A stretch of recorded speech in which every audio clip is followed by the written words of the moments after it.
Buongiorno, dobro jutro, guten Morgen, buondì.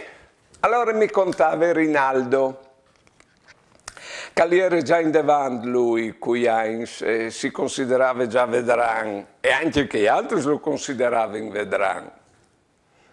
Sì che un suo amico dice, viot che a San Guarci è la festa dei vedrans.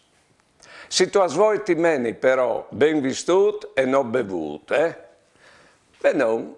Allora si che pensò e avevano a San Guarci alla festa dei vedrans. Arrivati là e chiati altri vedrans e vedranis sono montati due sulla pese pubblica, erano 42 quintai di vedranance. Beh no.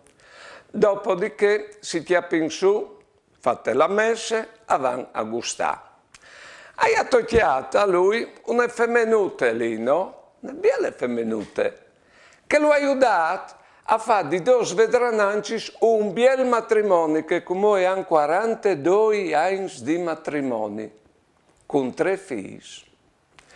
Di chi, al concludeva, di chi ho imparato che può sempre succedere algo, e si pensa sempre che può succedere algo di brutto. No, può sempre succedere anche algo di bello. Buone giornate e buone vite.